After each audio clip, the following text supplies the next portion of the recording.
Worked real hard today, and I guess it's 6 o'clock, and we'll be here till probably 3 this morning tonight, and we're basically working on the details of the acquisition, and not spending any time back here footballing now. Hello, world. What's going on, Dave? Max, you hear that? Jerry Jones wants to acquire Locked In. It's not happening. It's not. We're not for sale. Not happening. You can only download and subscribe to Locked In with 2 N's on all podcast platforms. That's the only thing you could do to get more of us. You can't take over us. Nope. We're here to take part, not to take over. Something like that. A wise man, Conor McGregor, once said that. Actually, he said we're here to take over. Yeah. Not here to take part. Damn. I do love Conor. Okay. Hey, Dallas Cowboys. This is going to be a great time to talk about them. Everybody, you did one hell of a job. And the only thing else I got to say is, how about them Cowboys? Yeah! Wow, Max. So how about those Cowboys? The biggest organization in all of sports. They're the most polarizing. Football is the number one sport on 5 different networks. We talk about that all the time. And they're the number one team of the NFL. Yeah. So let's break them down. Let's go. Let's start with week 1. Let's go with their outlook for the rest of the season. Let's talk about Dak, Dez, Zeke. Let's do it. First of all, I love football, and the Cowboys are polarizing, so let's do it. It's easy to talk about the quarterback because they're the face of the franchise, right? Dak Prescott. It's easy to talk about the flash and the glamour, like Ezekiel Elliott. It's easy to talk about not having Dez Bryant and having him leave because people know him as the star. He's outgoing. He's a high personality, and so for him to not be there, it's different. So it's a talking point. But nobody talks about the coaching. How do you feel Jason Garrett is with the Dallas Cowboys? Because now it's almost like he's really put to the test. He has a young roster. You have a young leader in Dak who we'll get into, but it seems like he's always good and consistent when he has good and consistent players around him, but when he's a little off script is when there's more questions around him, and that's kind of when coaching matters. Sure. Especially with Ezekiel Elliott, if he's mature. So this is a real coaching challenge for him. So my question for you is, not only how do you feel about Jason Garrett, what do you expect from him this season? And if it's not a success, where is his future? Wow, that's a lot.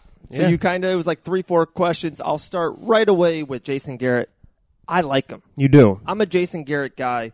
I'm a cool, calm, and collective guy, and I think that's who he is as a coach.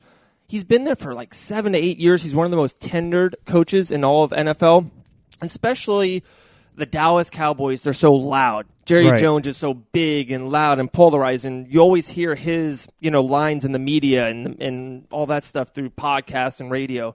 You never hear anything about Jason Garrett. And I like that. I like that he's quiet. I like that he's he runs the ship, and with everything going on, there's so much chaos and noise outside the ship, he just steers it going straight. And I like that. He's an offensive-minded coach, but he doesn't have that signature win. Right. So I do agree if people are maybe a little off of him, but I'm more of a guy, let's stick with something. Let's stick with it and get it and keep it going.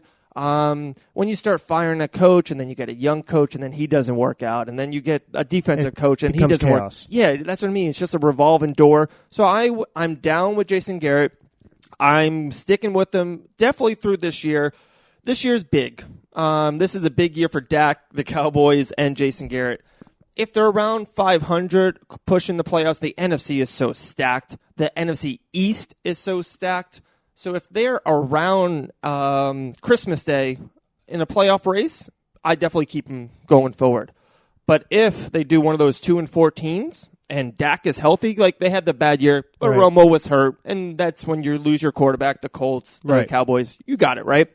But if they're really, really bad and they're all healthy and this is your team moving forward, you might have to think about going in a new direction.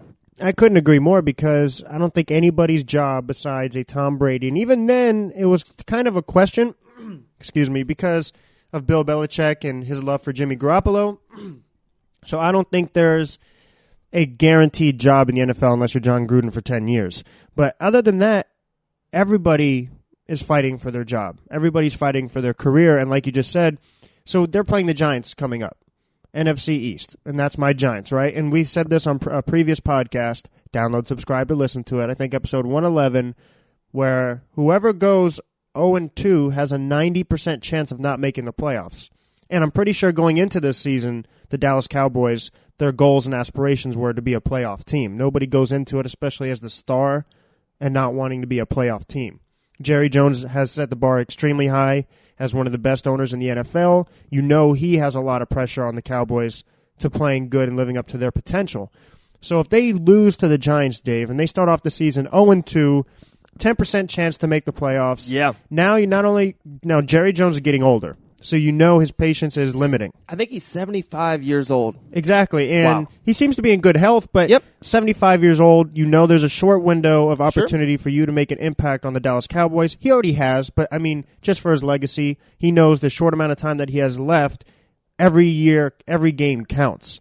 So his patience is definitely shrinking as time goes on. So he's not the same Jerry Jones that we've seen in the past who can have patience. So now you have an owner that feels there's pressure on him now. So to be that big of an owner, like you just said, the most polarizing, the most well-known franchise in all of sports, the Dallas Cowboys, he knows expectations are that high. So now you have a young quarterback who, off script, like we just said, may not always perform to his best ability. And that's a big question. You have an owner that's feeling more pressure than ever with less time. And if they go 0-2 and don't make the playoffs, Dave, you don't think Jerry Jones looks at this coach, Jason Garrett, even though I agree with you, he's been the consistent in this whole formula, he's been the most consistent piece. Everyone else is pretty outgoing or media goes on them, but he's kind of just stick forward, blue collar, show up to work, do what you got to do, leave. I think his job is in question. Maybe not right now, but if they go 0-2 and they don't make the playoffs, like you just said, this could be a big question mark. Yeah, it's a great point. I would want to stick with them unless they just it's a disaster. Right. 2-14, yeah, let's go. If they're 7-9 and don't make the playoffs, the NFC is stacked. Yeah, Packers, Vikings, Saints, Falcons, the defending Super Bowl champions in your division, the Eagles. Right. And we haven't even went West Coast yet with the Rams, who might be the best roster in the whole NFL. Yeah. The NFC is stacked, and it's not a, if they don't make the playoffs, it's not a horrible thing. It's not like a dismissive, like, oh, they were awful, and they should have made. They're not a favorite even to make it into the playoffs. Like, Vegas does not have them in the playoffs. So if they go where they, Vegas has them, or what the people, the media, the high-ups have them at 8-8, 7-9, 9-7, missing the playoffs, he keeps his job, right? I do think, I believe so. Okay. Like the drastic assumption we were making is like 2-14. Yeah. So then, it's a question. But he's fired. If they go 7-9, like just kind of like what you said, then okay, I think he stays. But now I think this team, especially a young team, they're trying to find their identity and their core, and they know Dak Prescott's your leader. I like him as a leader. But as a quarterback, I believe he's a franchise quarterback, but I do wonder how low his ceiling is or how high his ceiling is. There you go. I was going to say, he has a low ceiling. And now you also have an Ezekiel Elliott, who's not the most mature person.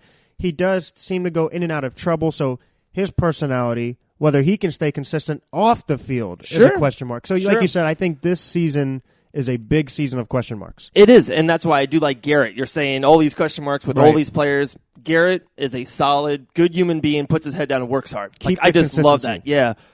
Zeke, it's been great. You haven't heard anything about it. And he was a young guy. He made some mistakes. I'm hoping that he's over those mistakes because he's a hell of a player. Right. The top 3 running back in the whole NFL. There's no question marks around that. The O-line's great. So let's talk about the team. They're 0-1. They just lost to the Panthers. I was looking at their schedule. It's tough, guys. There's a lot of at Houston's, at Seattle, at Philly, at Atlanta. They play the Saints. And then their division, Eagles twice, Giants twice, and Redskins twice. And the Redskins looked really good. Everyone had them as like the seller, 4th place in their division. But they went to Arizona and got a really good win. They looked good. And Alex Smith kind of, I think he's guiding the ship for Washington. So that's a tough out. They have 6 tough games in their own division. So It's going to be really hard for Dallas. My prediction, I really think they're just like a 500 ball club. They win one, they lose one. They win one, they should. They lose one that they shouldn't. And, they have a couple stinkers in there. I think they're going to beat Tennessee. I think they're going to beat Detroit. I think they're going to beat Washington at home. I think they're going to beat Tampa at the end of the year. So, in my prediction right now moving forward, it's just 1 week. I'm not off of them. Right. At Carolina is a tough game. Carolina's got a great defense. They lost by, 16-8. They lost by 1 score. They didn't get blown out like the Buffalo Bills to Baltimore. They didn't look disgusting. So, I like Dallas. I think they come back at home this week and beat the New York Football Giants. My locked in from the previous episode was the Giants are locked in to beat the Cowboys. It's a must-win game for both of them. Like, absolute. This is a must-watch game for sure. It could be one of the highest-rated NFL regular season games of all time. It can be just because of the pressure. They're both 0-1. Dallas and New York. Right. Dak, Zeke, and all of Dallas. Odell. And then Barkley, Odell, Eli Manning, all the Giants. It's Sunday night on NBC at 8 o'clock. Gosh. Now, the thing is, okay, so if they're a 500 ball club, is that a successful season? To me, yes.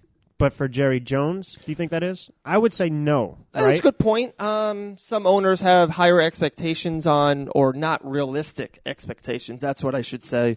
Probably not for Jerry Jones. He wants to win the whole damn thing. He wants a Super Bowl ring. Yeah, exactly. And I don't think letting go, like, it'd be easy for Des Bryant to troll the Cowboys, especially if they don't make the playoffs. Like, you already see him now kind of trolling them. He's a clown, bro. Yeah, can we just stop with Des Bryant? Like, it's just, dude, you're not on a team right now. You're not in the league. You're not in the league. Grow up. I don't know what his, and I think we made this comparison, Des Bryant as Carmelo, right? Yeah. Just loss of self-awareness. Like, there's just no self-awareness there. And it's like, you could have benefited the Cowboys if you weren't as expensive and outgoing. And like, he does more harm than good. Yeah, they both had great careers. They both were really good. They're almost underrated now and kind of overrated during their prime. Exactly. And he would be a good fit on so many teams if he just shuts his mouth, comes into camp, works hard, makes $1 million, and catches touchdowns. He'll be in the league for 3 more years if that was the case. He may troll you. Just because of what you just said. Hey, Des Bryant. Me to shut my mouth? Who are you? Come at me at David Van Auken on all my social media platforms. Come at me. You can also come at Fit Meals. MyFitMeals.com. You could start your meal plan anytime you want. You work, busy schedule, heat it up, microwave, perfect 45 seconds. I've tested it no matter what it is. Some you don't have to microwave at all. But it's healthy. Cut weight, gain weight. You're an athlete. You just want some regular meals for work. It's affordable. MyFitMeals.com. Dimitri will hook you up and adapt to whatever your schedule or diet is. All right, Cuzzo, let's keep this train rolling, right? Let's shift gears into the UFC. They just had a big pay-per-view this past weekend, and the main event was one of the main events you and I have been talking about for a while. We talked to so many people in the game about it. It was Darren Till, the challenger, versus Tyron Woodley, the welterweight champion of the world. What a great fight, and what a performance by Tyron Woodley. Yeah, Tyron Woodley, not only did he look spectacular, so I'm not trying to get down on you here, but Till was on Lock Your Stock. He was. Darren Till was. He was one of your up-and-coming stars. He still may be a champion one day. Yeah. But Tyron Woodley, what he did to him, because I had Till winning too, and the closer I got, Ando just kept getting in my ear and saying, Ando, John, like everyone was like, hey, if Woodley blitzes him, he's going to win. And that's exactly what happened. It was. And we saw a different Tyron Woodley because normally I felt like recently I felt like he's been fighting to not lose instead of fighting to win. Good call. Yeah, in this fight in particular, he fought to win. Like, not only did he clip him with his power, he barraged him with skill and athleticism. So when he got him to the ground, no way was Till getting up. And hats off to Till for surviving that first barrage because 9 out of 10 people probably would have gotten knocked out. So he survived it. Hats off to him. He has tons of heart. But what Tyron Woodley did on the ground, he was a technician. He has jiu-jitsu. He's just a well-rounded fighter, probably one of the most underrated champions. Yeah. And I just wish the whole political side of it would kind of go away. And it seems like we say this a lot with sports, but him saying he doesn't get the recognition he deserves and feeling hated by the UFC, I get it. Sometimes champions don't get as much publicity or advertisement as another champion would. But that's kind of back to my theory about why people should get that pay-per-view rankings, because now you can't say that if you are the 13th. You can't say you're the pay-per-view king if you're not getting the pay-per-view numbers. So instead of feeling hated, just look at the facts. So I think it would clear all the opinions, and it would make you realize, like, Tyron Woodley can't say, hey, why am I not getting the publicity? I put on pay-per-view fights, and if you look at the rankings, he's 16th, and it's like, no, you don't. But if you look at the rankings and he's like 3rd, then, hey, he has a point. We need to start promoting him a little bit more. But as far as him and what he's done so far, he's proving himself to be one of the best champions in the UFC. But now the question is, can he defeat Colby Covington? Yeah. And I'm going to just spill the beans early. It'll be my early locked in. I think he defeats Colby Covington. I don't think there's anything Colby Covington can throw at him that he's not prepared for. I don't think he can out-wrestle him, Tyron Woodley. He's just much stronger, a decorated wrestler. He doesn't have better stand-up than Woodley. He's not more athletic, and I don't even think he has better jiu-jitsu, so I think Woodley's going to add another notch under his belt. Wow. Max, that was a lot. That was just a lot. First, before I get to the champion, let me talk a little bit about Darren Till. Right. I locked my stock in him, and I am still locking my stock in him. What I saw... You're not unlocking him. No. I'm keeping it locked. All right. Him after his loss, his respectiveness, his... Demeanor. Demeanor, perspective. I love the video. Everyone's seen it. Him hugging Woodley's mom. Yeah. Him talking to Woodley afterwards. Like, I learned a lesson. Like, you're the champ. Congratulations. He was like, when Conor lost to Diaz, I respected more Conor. He's like, dude, no, Diaz won. He had no excuses. It's like a GSP Matt Hughes won when he fought the guy that he couldn't believe he was fighting. Yes. And learned so much from the loss. Yeah, that's what I think with Till. And Till's super young. I think he's going to go right back up the rankings. There's already talking about him versus the Wonderboy Thompson fight, which would be great. A rematch. And if he wins, I think Till is like 2 fights away from another title rematch. He's right there. He's like going to move down to 4. So if he fights 2 guys and wins 2 big fights, he'll be right back in the picture. And like I said, I locked this in. They will not fight just one time. You did. You called that. I think Wonderboy's fighting Robbie Lawler next. Yeah. January. And I think Wonderboy's going to beat Robbie Lawler. The winner of that, I bet you, faces Till. Or does the winner of that get a title shot? Because I just feel if you have him fight Till and Till loses 2 in a row, that would hurt the UFC as far as contenders for the belt. And what would Wonderboy necessarily gain from that? Because if he can get a title shot now, you know what I mean? No, it's a good point, but Woodley doesn't fight a lot. He doesn't. He just fought, so if they fight in January and then they set up a Till Wonderboy rematch in March or a Robbie Lawler Till in March or April, then Woodley can fight that July show, like the big show always July weekend. And he is a great champion. Okay, so let me switch over to Woodley, Rufus Sports. One of the greatest welterweight champions ever now. He's really climbing up that ladder, at least in my eyes. 4 straight title defenses. Welterweight is one of my favorite weight classes in the history.